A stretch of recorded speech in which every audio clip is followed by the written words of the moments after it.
Members of the National Assembly have had their way and they will now be managing the Constituency Development Fund. We have this plus more ahead on this broadcast, but first let's have a look at the highlights.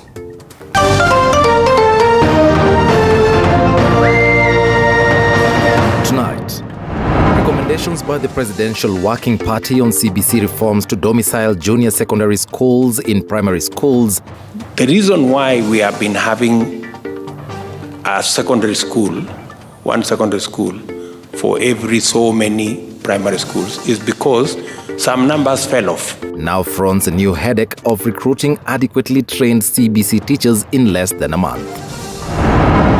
Former Kakamega Governor and ODM Deputy Party Leader Wycliffe Oparanya speaks exclusively to TV47 as he clarifies on whether or not he is in the Orange Party to stay. Plus, Kenya joins World in marking the 42nd World AIDS Day. Community ikiweza kuencourage watu waweze kujitokeza, waende the nearest facility wapimwe, wajue zali yao, hiyo ingekuwa ni mzuri. As experts raise concerns over the increase in number of those defaulting on taking ARVs. So kwa sasa wale ambao wameweza kuathirika na virusi ni waendelee kumeza zile tembe as ARVs.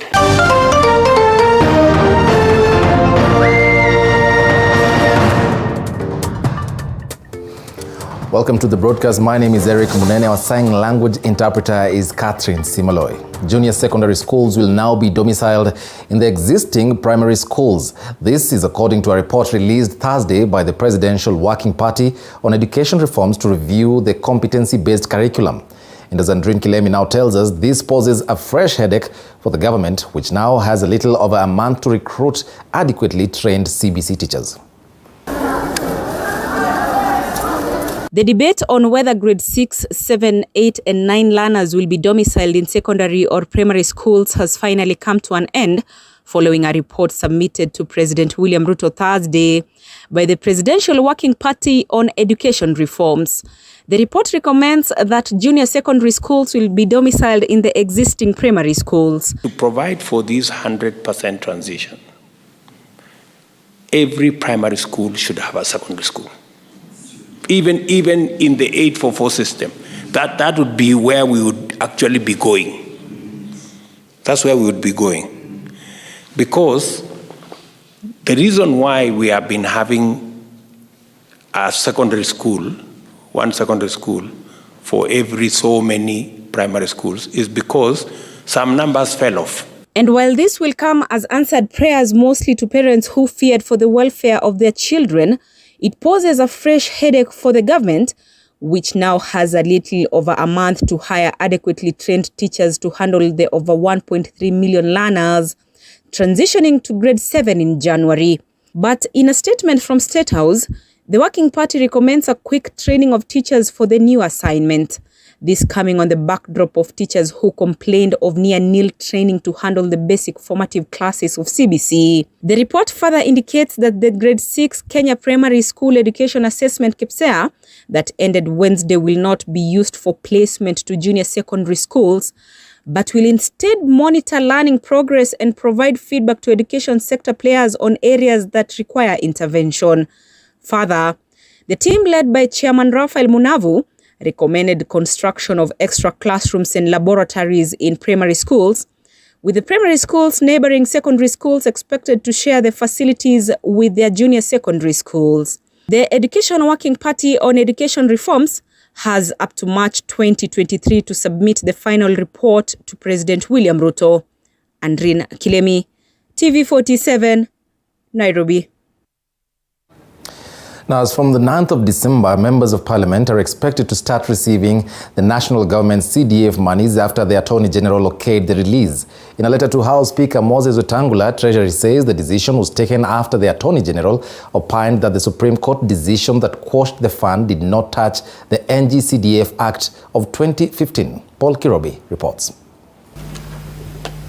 Honourable members, you may wish to note that you have a supplementary order paper Members of Parliament have received an early Christmas after Speaker of the National Assembly announced that they will be receiving the CDF millions from next week after the Attorney General gave Treasury the green light to release the funds. In a letter from Treasury to Parliament, CS Professor Njuguna Ndung'u says the decision was made after the Attorney General Justin Muturi opined that the Supreme Court decision that quashed the fund did not touch on the NG-CDF Act of 2015.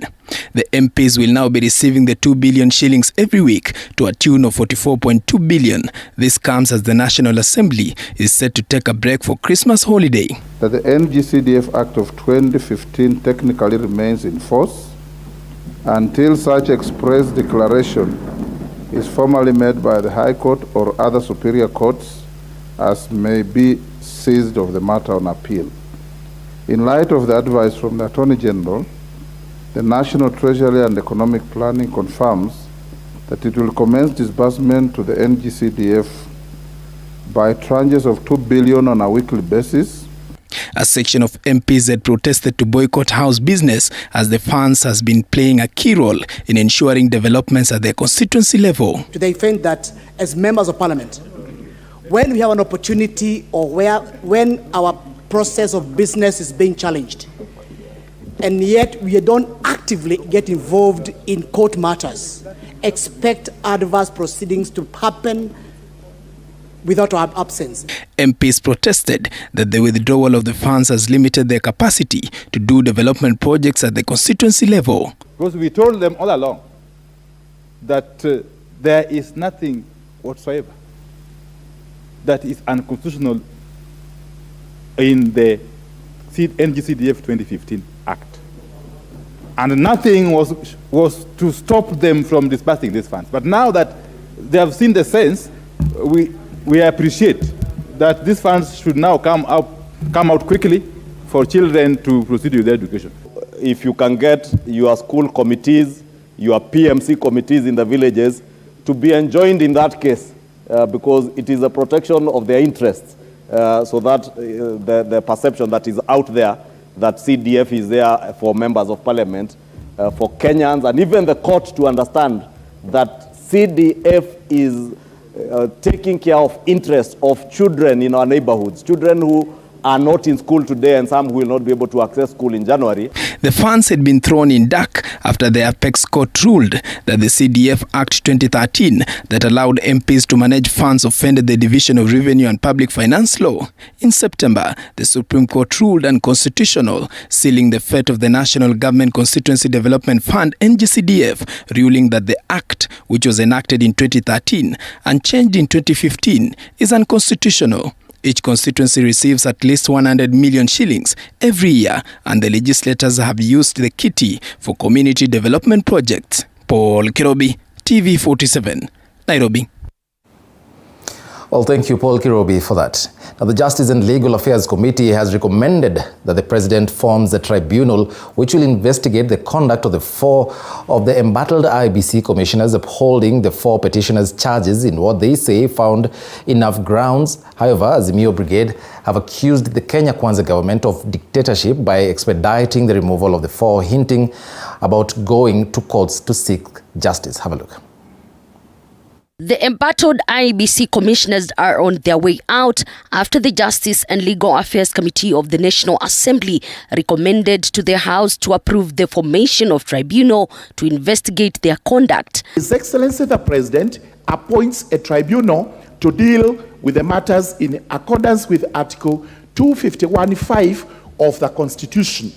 And number 3, that His Excellency the President suspends the commissioners hearing pending the determination by the tribunal. According to the report tabled in the National Assembly by JLAC Chair George Murungara, all 4 petitions by Republican Liberty Party, Reverend Dennis Ndumbi, George Langat and Steve Owuor, had enough grounds to warrant the formation of tribunal to investigate the conduct of the 4 commissioners, Juliana Cherera, Irene Masit, Francis Wanderi and Justice Nyang'aya. Petition by Geoffrey Langat discloses serious violations of the Constitution or other laws, gross misconduct and incompetence as grounds for the removal of Ms. Juliana Wonge Cherera, Ms. Irene Cherop Masit, Mr. Francis Mathenge Deritu and Mr. Justus Ambonyo Nyang'aya as commissioners of the Independent Electoral and Boundaries Commission. The recommendation by the committee, however, was not welcomed by Azimio members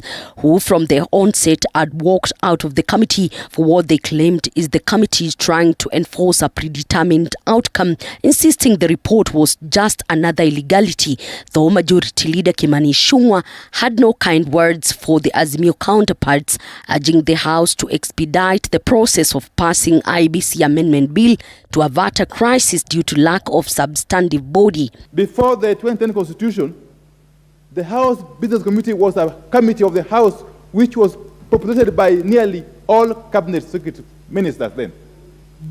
And that goes a long way to show you how important that committee is.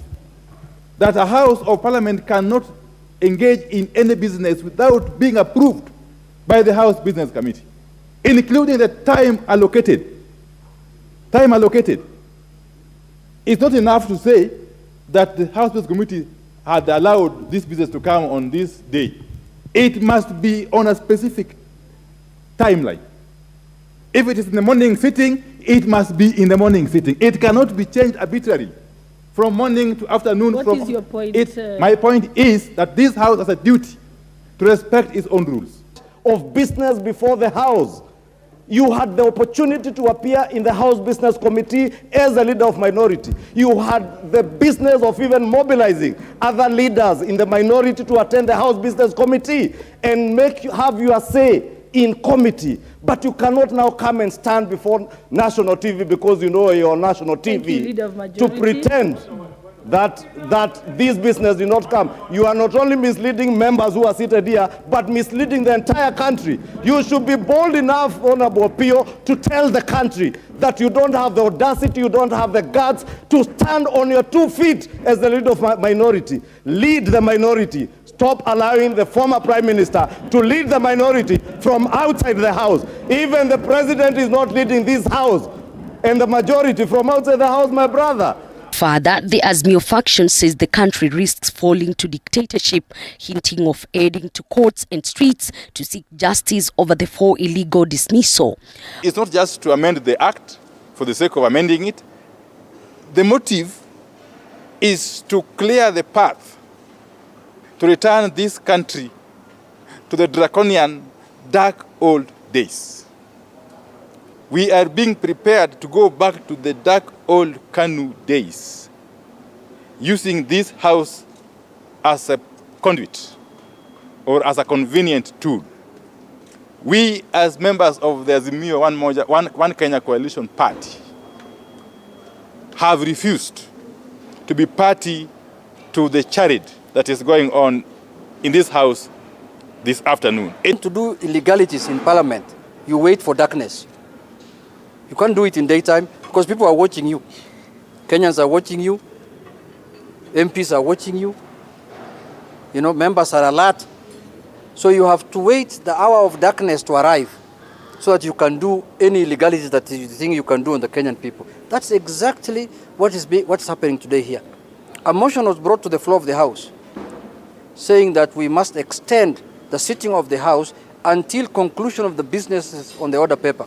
You don't know when that business is going to end.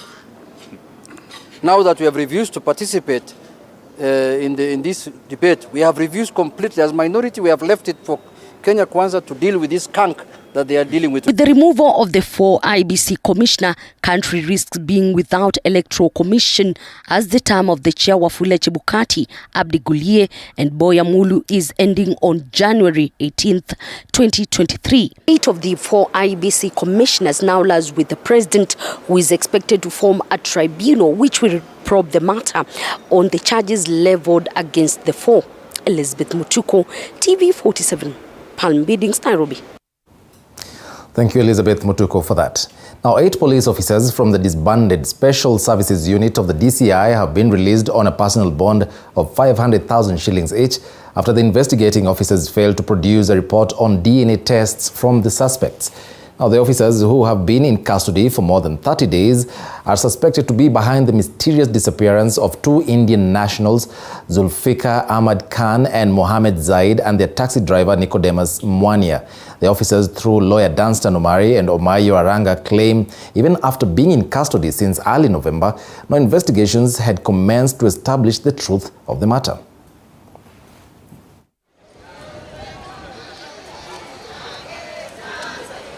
Basically, we can say that as councils we are pleased, and today the court actually has printed a mark on what we call taking the rights of accused persons seriously.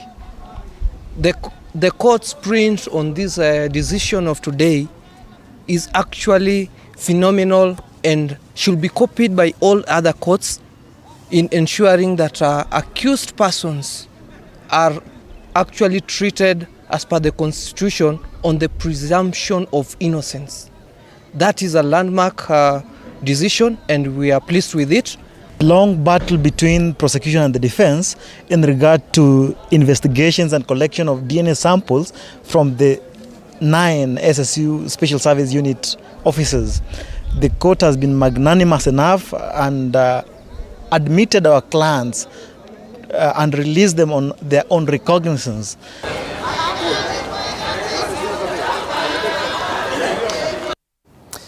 Back to politics now. Tonight, KOTU Secretary General Francis Atwoli has, for the first time since the August 9th election, met President William Ruto at State House, Nairobi, in the company of a section of leaders from Western Kenya. According to leaders who attended the meeting, the forum was meant to align Western Kenya with the government. Atwoli's change of political tune became evident over the weekend when he defended President William Ruto against opposition leader Raila Odinga. Once President William Ruto's fierce critic during the August 9 election campaigns, KOTU Secretary General Francis Atwoli, famous for Ruto will never be the president for being corrupt remark, appears to have changed his tune and joined the hustler movement, going by a meeting of the Western Kenya leaders delegation that paid President William Ruto a courtesy call at State House, Nairobi. Mwaka wa 2014 mimi ndio nilisema William Samoei Ruto hatakuwa president. Na nikaambia watu, you can take it to the bank. You can take it to the bank. Over the weekend, signs that Atwoli has switched camps to align himself with the hustler government became evident after he defended President Ruto from Azimio leader Raila Odinga's remarks that Ruto was running a rogue regime. A source who attended the meeting said Atwoli, who met Prime Cabinet Secretary Musalia Mudavadi 2 weeks ago, joined the government a while back, with today's photos from State House being a mere formality and a sign that President and his biggest critic have buried the hatchet. People are talking of digital economy, blue economy, smart economy. Tusielekeze watoto wetu kwa mambo ya zamani. The world is changing fast and we need. Na tunapeleka watoto kwa shule. Na unataka mtoto yako akitoka kwa shule afunge tai. According to the leaders, among them Speaker of the National Assembly Moses Wetangula and Prime Cabinet Secretary Musalia Mudavadi, the meeting was meant to align the Western Kenya region to the government on matters affecting the region.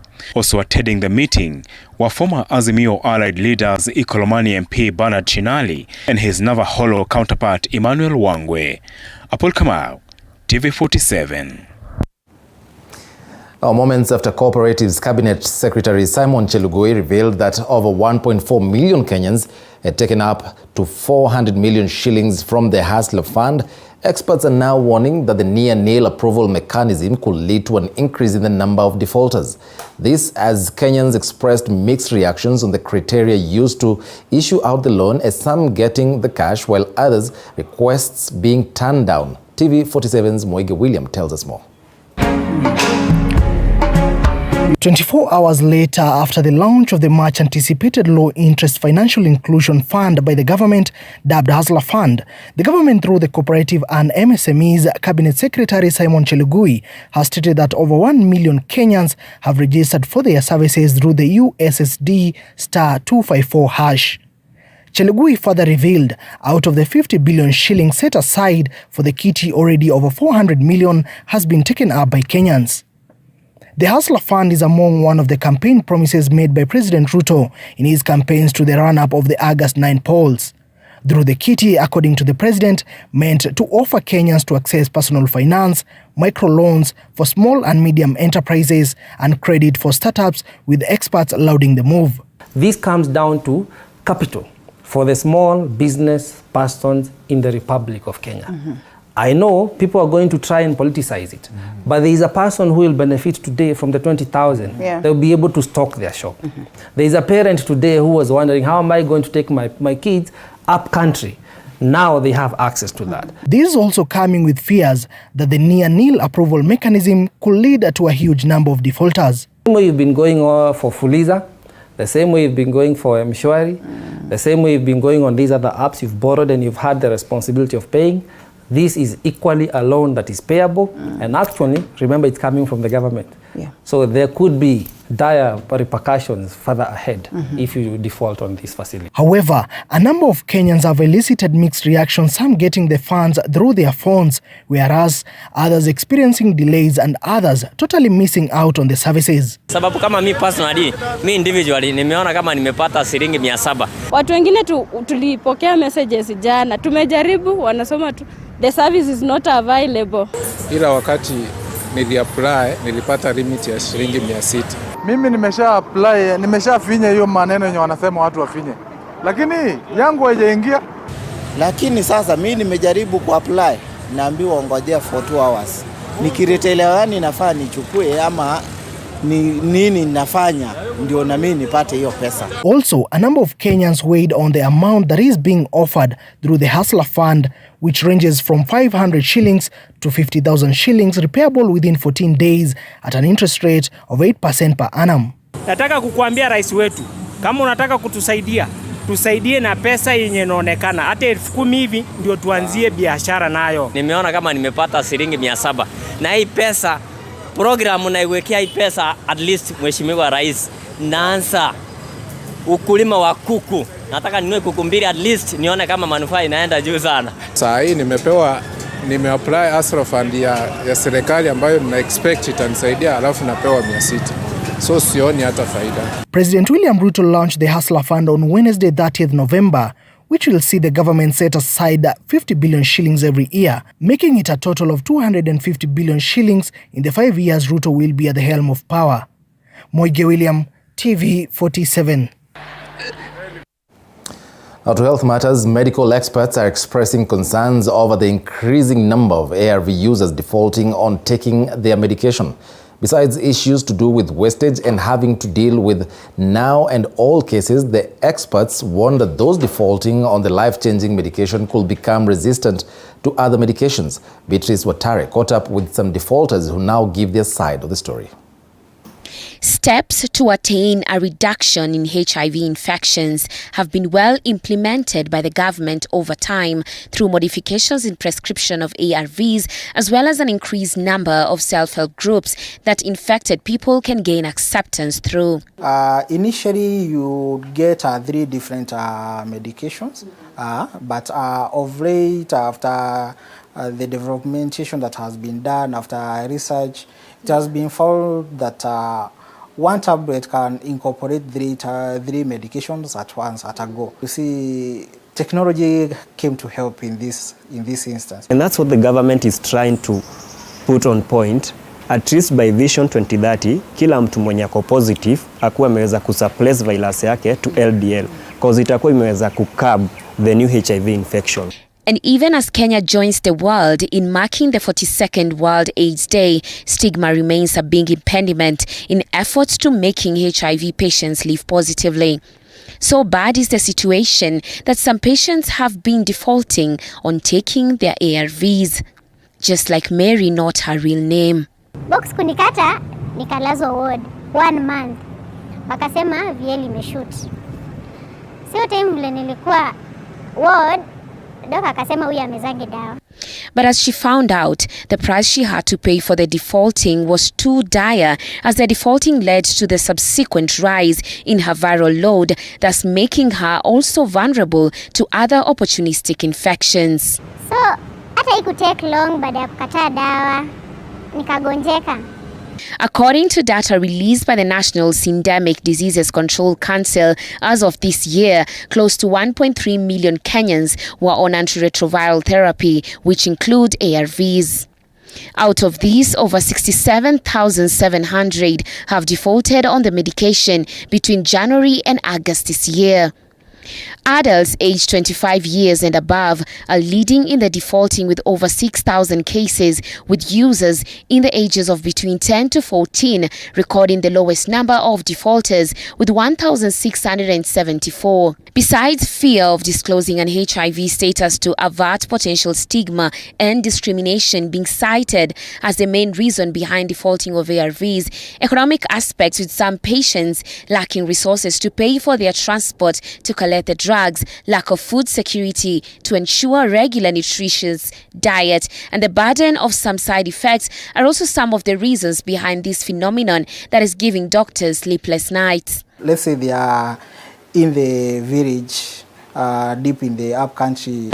One thing, they will be facing stigma. When they go for that viral load, they are told like the tests are not there. And they have to spend a lot of time before they even go to get the test. So this or defaulting is actually making them to become vulnerable to their nutritional status being interfered with. And when you are vulnerable to those opportunistic infection, body yako inakuwa weak. Your body becomes weak. Medical experts say the scenario comes as a double blow to the war on the virus, as they now have to deal with both old and new patients, with the defaulters likely ending up being resistant to other medications. This coupled up with a short shelf life of ARVs, which leads to wastage of the drugs for those who default then go back to taking them. They went to the hospital, they were told that they are infected with this virus. And then they are put on the medication, the antiretroviral drugs. And then from the first month, they were consistent, second month, they became consistent, and then they get tired at some point in time. So that exhaustion will make them to default. And the defaulting of the medication can increase the virus load. Aside from the tremendous benefits ARV medication has on a HIV patient, those that adhere to their doses exhibit positive lives and have been seen to live for decades, making the severity of the HIV virus subtle. Look for social support group. You are not the only one who is infected, and I can give you examples, names, hundreds of people who are even working in the U.S. government, like a celebrity who are HIV positive, and they are doing well. Even footballer, you see them, you don't even know that they have this virus, but they are living with the virus. It's because they have accepted it. The fact that you are infected with the virus does not make you any of less important. You still have your skills, you still have your mental capability, you still have your intelligence. So the only thing you need to do is accept it and go for your medication. Now, the only way to attain a reduction in the HIV virus infections is by use of preventive measures against the virus. But most importantly, those infected must adhere to their medication in order to reduce the viral load and consequently reduce the number of infections. Happy World AIDS Day. My name is Beatrice Watare, reporting for TV47. Well, thank you very much for that, Beatrice Watare. Now, as the world binds its strategy to end HIV and AIDS epidemic by the year 2030, the nation has today joined the rest of the world in commemorating the World AIDS Day held across the country. Now, the aim of the event is to sensitize people on HIV and AIDS, as Kenya remains committed to champion against adolescent pregnancies, sexual and gender-based violence, citing that they are triple threats to new HIV infections. Since the year 1988, nations across the world have been commemorating the World AIDS Day every year on December 1st. The aim being to raise more awareness on the pandemic and mourning those who have died of the disease. This year's commemoration coming as Kenya records an increase in new infections for the first time in a decade. The World AIDS Report 2022 shows that 8 out of every 10 new HIV infections occurred among adolescent girls and young women aged 15 to 24 years, with 20,505 of all new infections occurring among women and girls. This is an increase of 7.3%, with 10 counties accounting for 57% of all the new infections. The 10 include Nairobi, Kisumu, Homa Bay, Siaya, Migori, Nakuru, Mombasa, Kakamega, Kisii, and Uasin Gishu. According to the World AIDS Report 2022, low-burden counties such as Samburu, Isiolo, Wajir, Marsabit, Turkana, Lamu, and Tana River counties recording an increase in the number of new HIV infections by more than 30% between 2020 and 2021, with Samburu County recording the highest increase. The new numbers are giving the government sleepless nights, according to the Health Cabinet Secretary Susan Wafula Nahumicha, who joined Bungoma residents in observing the day. HIV cases increased by 7.5% in 2021. That is not a good thing, my fellow countrymen. According to the CS, much has to be done to avert the situation as the world keeps focus to end HIV and AIDS epidemic by the year 2030. While women and girls continue to bear the brunt of the new HIV infections, the treatment outcomes for men and boys remain poor. This is not good news. And I can tell it is the truth because I know the men, they have to be reminded to do many things. Even showering, Governor. In Mombasa, the county government joined hands with different organizations to observe the day at Bomu grounds in Changamwe.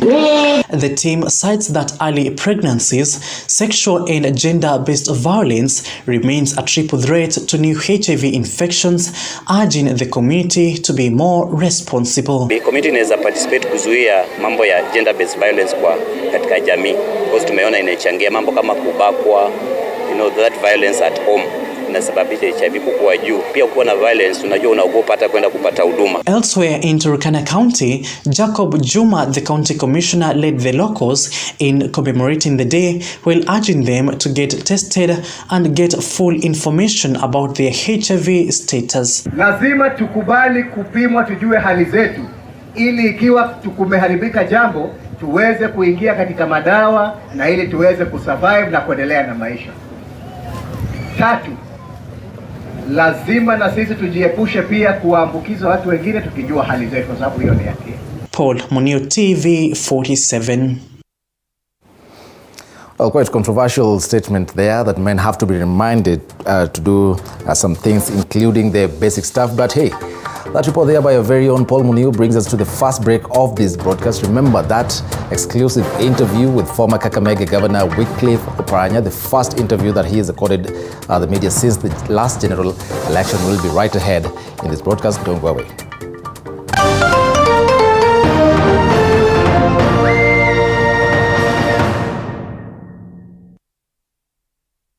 You are watching TV 47, the home of untold stories. Sona moja imetengenezwa kwa njia spesheli ili kupambana na maumivu kwa haraka. Sona moja ina aspirin kama kiungo. Sona moja, kitulizo kamili. Maumivu yakizidi, pata ushauri wa daktari.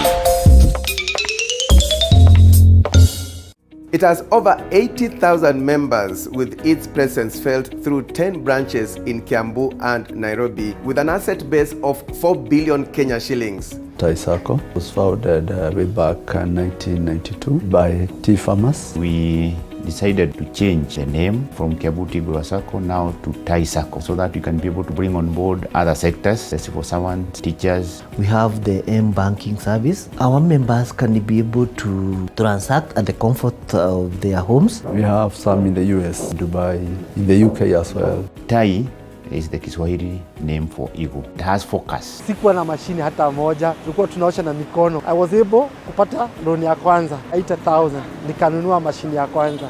Nilienda nikapewa pesa ya loan, nikanunua ng'ombe, nikaongeza sababu nilikuwa na moja. TIE SACCO's 30 years journey has been a game changer to all our members. We got 40 million from TIE with easy payment terms. I will not hesitate to recommend TIE to any business person.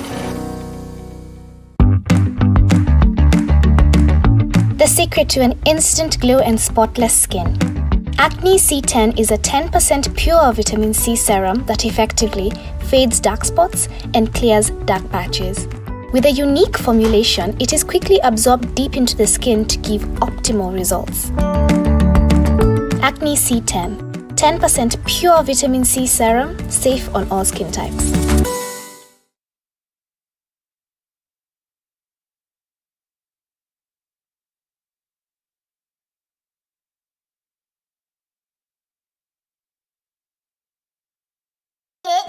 Sisi ndio tunabeba swag hadi ndani ya pitch. Sisi ndio the fastest, the biggest, the strongest. They wonder why. Time waliland kucheza ball na Nati, sisi tulikuwa mguu chuma. Ball ni sisi na sisi ni ball. It has always been a part of us.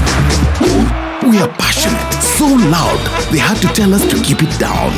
Na sasa, it's that time again. The time for us to step up. Tuwakumbushe why Waafrika wanashine kwa ligi za majuu. So if you love football, love Africa. Cheer Africa.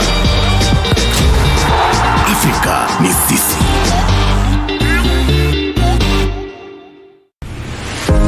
Tricent School of Medical Health Science and Technology is a premier training institute for market-driven courses.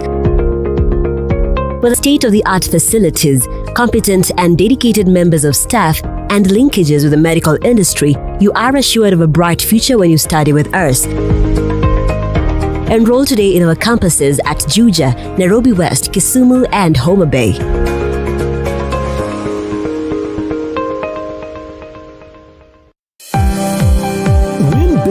TV47 and win Lotto. All you need to do is watch TV47 and send 50 shillings to the payable number 328328, account name TV47 to enter the draw. The more you play, the higher your chances of winning if you send 50 shillings to the payable number 328328, account name TV47. Win Lotto. Everyone's a winner. Remember, send 50 shillings to the payable number 328328, account name TV47 and win with TV47 and win Lotto. This has been authorized by the Betting Control and Licensing Board of Kenya. BCLB number 000885. Play responsibly, not for people under the age of 18.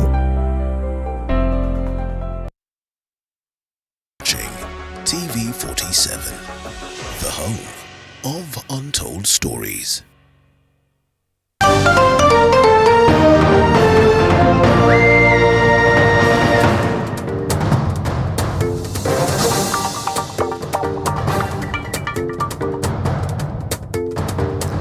Welcome back and thanks for staying with us. Now, the Nairobi City County government has made its first move to reduce congestion in the central business district area by moving a number of matatu circles to the newly built Green Park terminus. But as Collins Lusweti now tells us, some of the matatu operators are not happy. First move by the county government of Nairobi to decongest the city centre was effected today, with Governor Johnson Sakaja officially launching the terminus that will serve matatus traveling the Western Kenya and Rift Valley routes. Wale ambao bado wajama mtaona hapa because wataambiwa na wengine, unajua wale ambao ni kitu mbaya na ni pali mbaya, lakini wale wameonja ndo wanawaambia wengine it is first come first served basis. Those who are delaying, they will have only themselves to blame, because ultimately everyone is going to come and pick from here. So wale werevu ni wale wameingia mapema. Sisi Nairobi tunasemanga mapema ndio best. The county government of Nairobi has also employed the services of Nairobi commuter rail buses to ferry passengers arriving from upcountry to within the city center. Kuna space hapa, unaona ukitaka kusafiri kuna gari zinakuchukua hapa zinakupeleka town, na ile ambao unataka kupenda town na kudrop hapa. It is a brilliant idea na we must accept, sisi kama watu wakazi wa Nairobi ambao tuna travel to accept the change. This is the new Green Park stage in Nairobi where matatus ferrying passengers to Western Kenya and Rift Valley will be operating from this particular stage. The environment looks serene, there is ample space, there is enough security, but some of the passengers and matatu operators we've been able to speak to say there is still work to be done to ensure that the stage is functional. Nasikia leo ile mambo tumefanyiwa hatujafurahia. Manake wanasema ni jamu wanataka toa town. Kitu ya kwanza wangefanya, wangetoa personal car town. Manake hizo personal car wenye wanakuja wanajua ni wapi wanaenda. Na ile wateja sisi tunaleta hatuwajui mahali wanaenda. Na tena sisi tunategemea ofisi. Hapa hakuna ofisi, hakuna hoteli, hakuna kitu wametengeneza hapa. Ni kusukumwa tu kama makondoo tukuje tu, ni wapi tunaenda. Some operators are also questioning why a section of matatus belonging to certain SACCOs have been left to operate from the city area. Yeah, the big companies za buses ziko town zimeachwa. Sasa watapata advantage juu hizo gari zinabeba Western na sisi tunabeba Western. Sasa sisi tutabaki kwa mataa hapa. Kabla abiria afikirie kufika hapa, anaona tu area bebeo chini. The county government of Nairobi, however, says in the first phase that will run till end of January, the matatus will only drop passengers at the terminus, but pick up their usual pickup points in the city area. The first phase will enable the county government to better the operations at the terminus. This is the new Green Park terminus stage. A bit of confusion here and there. Some of the passengers appear stranded, but they'll have to get used to this place because the county government of Nairobi is determined to reduce congestion at the city center. Collins Lusweti, TV47, Nairobi.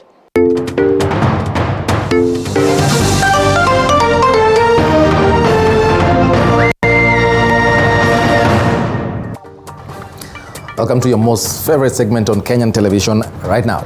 Now, a photo doing rounds on social media claiming to be that of Kenya's Health Cabinet Secretary Susan Wafula Nakhumicha flagging off surgery in the theatre room is misleading. The photo made rounds on social media with many Kenyans criticizing the CS because of, among other things, lacking proper protective gear, and she was talking to surgeons who were attending to a patient.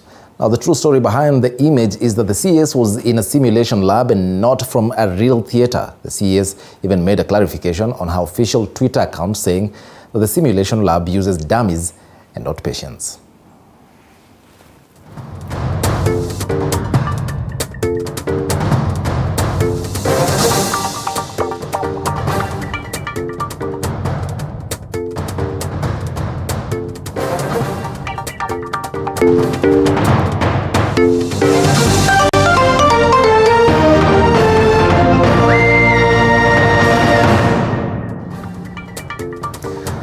Well, on now to that exclusive interview. Former Kakamega Governor Wycliffe Oparanya has given his first media interview after the past general election to TV47. The former governor has spoken on a wide range of issues, including the much talked about alleged fallout between him and Azimio leader Raila Odinga. Our Violet Auma had a one-on-one with the former governor. Yes, so thank you, viewers. Today I'm privileged to have former Governor Kakamega County, Wycliffe Oparanya. There's been a lot of speculations and rumors on social media that he's shifting, he's moving from Azimio ODM to other parties. But of course, we are here to help you clear all those speculations and rumors, and I'm joined by Governor Wycliffe Oparanya. Governor, they are saying you're no longer in ODM. We're saying. Rumors, rumors. People are saying out there. But I've never said. Why will I leave a party that I was part of the formation? Have you seen rumors, stories on social media? I've seen those rumors, but I think those rumors are from the government agents. But let me tell you that I'm in ODM to stay. And when that rumor started, I actually asked a few friends who called me where was the clip, and I've never seen a clip where I was captured specifically saying that I'm leaving ODM, I'm dumping Raila, I'm no longer going to support Raila. Raila is my party leader, so how can I just come like that? We have been best friends all along, all this time. We have worked together very well. I have no problem with him at all. And they said that I talked to this when we were at the funeral of the late MCA Faustin Werimo. As you know very well, Werimo has not been buried. Sure. There are court cases here and there. So the funeral was not there. So I think this is just a rumor which was started by some agents who are against the opposition. Yes. So you're still, actually what you're saying, you're clarifying that you're still put in Yeah, I'm ODM. still put in ODM. I'm still put in Azimio. I'm the chairman of the executive council of Azimio. I'm still the chairman. I'm still the deputy party leader of ODM. Why did you lose as Azimio? Maybe I know very well that we never lost this election. I was part of the campaign team. We moved around the country very well. We had a lot of support all over. But I think the best placed person to answer this question is Chief Kati. I think he knows what happened. He's the only person. You remember what happened with the IEBC commissioners and so on, some moving, walking away. Yeah. But I feel that this election was rigged, and I think going forward, if we want to sustain democracy in this country, we need to have a lot of reforms in the IEBC. A lot of reforms, and I think that should be the agenda of the next 5 years, so that come the next election, the election is more transparent, and the IEBC is accountable to the people. Yes. So basically that is why you're fighting, so that they at least the Charera for remain? I think they are just on a revenge mission, and I don't know why they are doing so. They are already in government. What I thought they should have done is just to say, this has happened, let us see if we can have more reforms, so that also people have faith in the government that it is actually committed to having a fair system of election in this country. But now, when you want to remove them and unfairly, remove them unfairly, and then you want to replace with your own people, then what are you telling others? You were promised the CS Treasury seat. So currently, what are you doing so far as at now? Now that you didn't get that opportunity to serve as the Waziri? You know, I have been in active politics for the last 20 years. I've been a member of parliament for Butere constituency, where I am now. And I became the Minister for Planning. I've been a governor for 2 terms. And now I'm out there.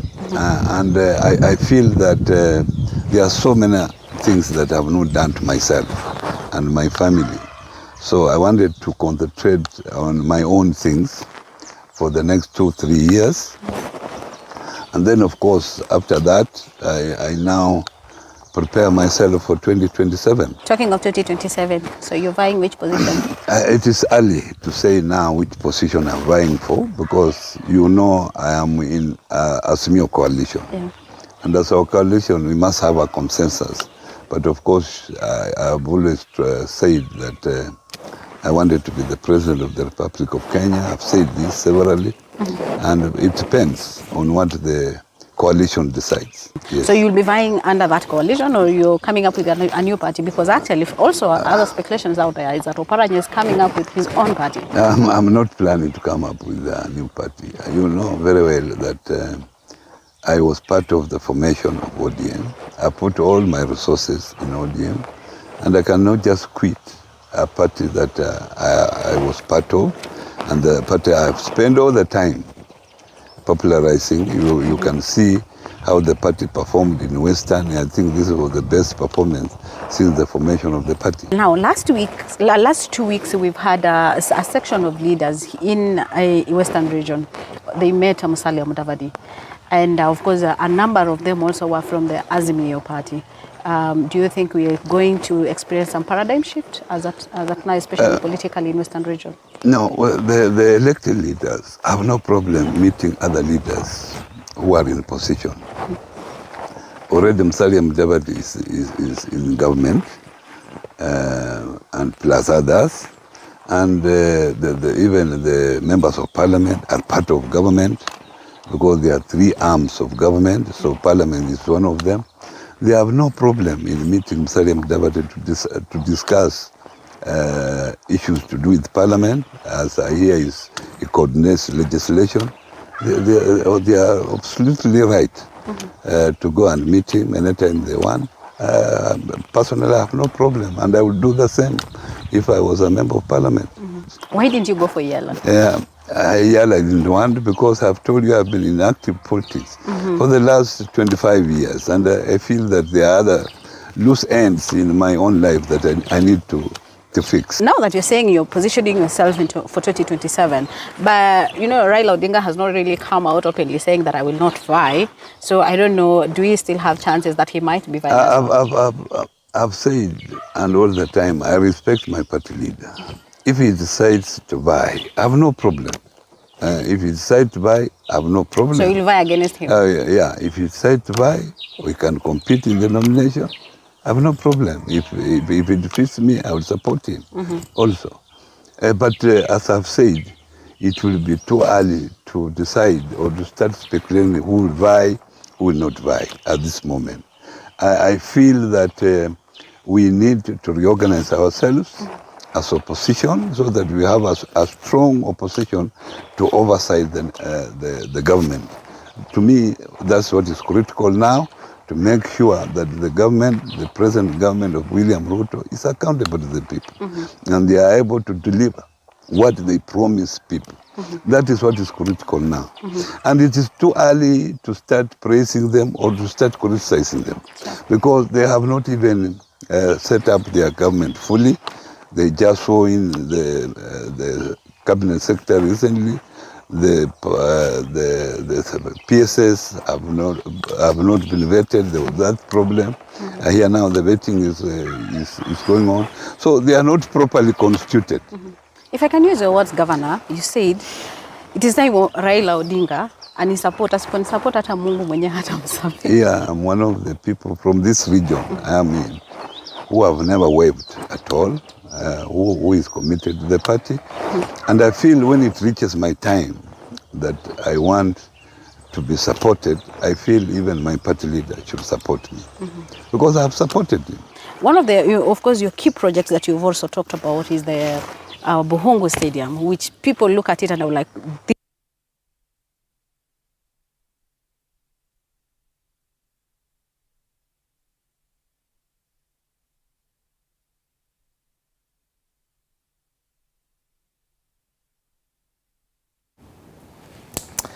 Well, we do apologize for that technical hitch, but that is our very own Violet Auma speaking to former Kakamega Governor Wycliffe Oparanya. He's spoken about a lot of issue, a wide-ranging interview, rather. He's talked about his future plans and, of course, his projects that he was able to implement as the governor of Kakamega. But we really do apologize for that technical hitch. You can catch that full interview on our social media pages. To business now, Airtel Kenya has launched a lower-priced internet broadband device for homes, SMEs and communities in small towns and remote areas. The devices comprise a 4G smart box retailing at 5,500, including 10 GB free data, and the 4G pocket Wi-Fi retailing at 2,500 shillings, including 5 GB free data. Upon recharge, one gets 50% extra data on both devices. The 4G smart box router enables wireless connecting up to 32 devices, thus ideal for many users, homes, businesses, schools, and community centers. The device will allow Kenyans in remote areas to access fast and reliable internet on the move. This is what we are doing as Airtel, and we just welcome every other operator to come and reduce the entry prices for the devices, and it's for the Kenyan countries that we're doing that. And in the months to come and the years to come, we'll be adding more and more capacity, more and more network in the market. So that's been an ongoing plan. Investments are continuous for the entire country. So, and as and when we start making new milestones, I'll keep informing the press and the media about how much more sites we have got. Yeah. The net benefit of that is, one, we will be facilitating efficiency and effectiveness in our production processes and all the value chain up to the marketplace. We will also be leveraging on that efficiency to reduce the cost of doing business and by extension the cost of living. Because the cost of living is a function of the cost of the inputs which go into the production processes. Well, the Communication Authority of Kenya Director General Ezra Chiloba is asking Kenyans, especially the youth, to utilize the newly launched Hustler Fund to improve their living standards, even as the world evolves towards the digital economy as a way of earning a living. The former IEBC CEO said the funds will not only increase sources of income to Kenyans, but also enhance the digital economy, creating more job opportunities, especially in the ICT sector in the country. The story was produced by Andrew Juma. A day after President William Ruto officially launched the Hustler Fund, different stakeholders from other sectors have lauded the move, asking Kenyans to go for the funds, do business, and increase their sources of income. Communications Authority of Kenya Director General Ezra Chiloba asking Kenyans to apply for the funds and use them responsibly to earn a living. With the Hustler Fund, we're trying to push the economy from the center to the masses. And one of our responsibilities as a regulator of this industry is to try as much as possible to ensure that ICT services are as inclusive as much as possible. The fund is going to be cyber-driven. Its success, therefore, requires affordable internet everywhere, and of course, alongside this, inexpensive ICT infrastructure or hardware. The Cabinet Secretary for Information, Communications and Digital Economy, Eliud Owalo, confirmed that his ministry is aimed at creating more job opportunities to jobless Kenyans through digital platforms as a way of delivering on the Kenya Kwanza election pledges.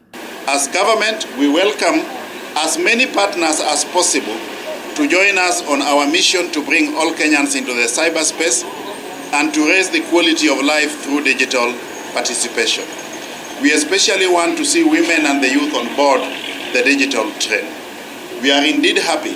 We will be facilitating efficiency and effectiveness in our production processes and all the value chain up to the marketplace.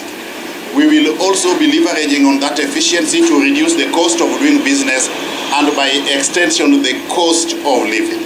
Because the cost of living is a function of the cost of the inputs which go into the production processes. And I pray that all actors within the public sector, all actors in government, working together with the private sector, must make that agenda real. Because digitizing government services in a country like this is going to change lives. Now, Sarova Hotels and Resorts Kenya has announced operations of its latest hotel management acquisition, the Sarova Imperial Kisumu, on December 1st this year. Now, this addition is the 8th hotel under the group's portfolio in Kenya. The move is set to bring a new feel and touch to the hospitality industry in Kenya's third largest city, Kisumu. The hotel signed a management agreement with the owner of the Kisumu Hotel in April 2022, rebranding it to Sarova Imperial Kisumu, and thus making the hospitality brand the only major player with iconic properties in Kenya's 4 main cities, including Nairobi, Mombasa, and Nakuru.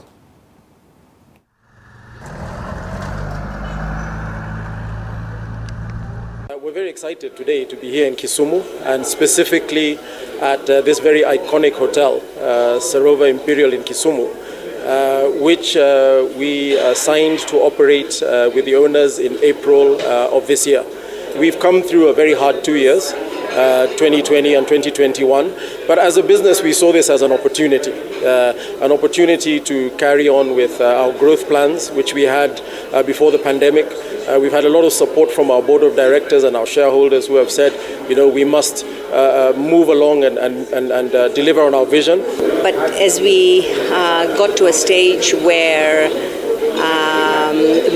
we were at the stage where we felt we needed to professionalize, and it happened by chance that we got chatting and the right people, and we talked to other brands, or other brands had approached us, but we felt that Sarova, being a national brand. Well, let's now cross over to the latest in the world of sports. Now, sports CS Babu Namwamba says it will be not be business as usual in the management of athletics in the country just hours after Kenya escaped a global athletics ban by a whisker. Sports CES has assured the World Athletics Body that the government and Athletics Kenya are putting all efforts to rid Kenya of the doping menace that has threatened to put Kenya in the same league as Russia and Belarus. Duncan Mutua reports. In recent days, Kenya's athletics prowess shine has been dimmed by an increase in cases of doping, which even threatened to have the country banned from participating in international athletics events. You can make a mistake, and you are excused. You are left off the hook. But if you continue making that mistake, then it means that you are not listening, and you need some kind of punishment or something. So now, we have come a long way, as I said from the beginning. We are now 72 years old as Athletics Kenya. This year alone, Kenya has been accountable for more than 40% of global cases of doping. The protracted doping crisis has so far landed more than 48 athletes on suspension, the most after Russia, United States, and Belarus, threatening the proud heritage and tradition built through the years by great names like Wilson Kiprugut, Kipchoge, Keino, Tegla Lorup, Catherine Dereba, and present-day legends like Lynette Masai, Vivian Cheruiyot, Eliud Kipchoge, Ellen Obiri, and Faith Kipngetich. We will not allow a few greedy criminal elements to soil this proud tradition, to destroy this proud, hard-earned heritage of a nation that prides itself on competing and winning clean. So we will hunt for you, we will locate you, and we will deal with you decisively. And in the line of protecting Kenya athletics and athletes, Sports Cabinet Secretary Ababu Namwamba has promised a change of tact in approach to matters athletics and coming up with a multi-agency system encompassing both the government and the federations.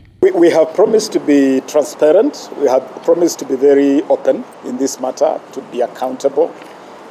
But perhaps more important than even the funding, we have promised a multi-agency support system to Athletics Kenya. And the details of that, as I've indicated, will be shared once our action plan is ready. He has further pledged 600 million annually in budgeting for the fight against doping and will invest in education and testing to increase the pool of athletes. We want to return integrity to sports. We want to return big money to sports. Turning sports into a mega industry, but an industry that is defined by integrity. After evading the ban, athletes led by Commonwealth Games 800-meter champion Mary Moraa expressed their joy. For we have been given another second chance for we to prove ourselves that we are a running nation. So we want to thank our government for the efforts that it has done to ensure that we have not faced the looming ban that was facing us. And we also want to say thank you for the AIU and the World Athletics for giving us a second chance. Naweza sema kwamba tumeshukuru sana kwa kupewa hii chance. Tuendelee na kukimbia. Ndio at least wenye wanatoka chini, young athletes upcomings, waendelee kukimbia vizuri. Duncan Mutua, TV 47 Sports.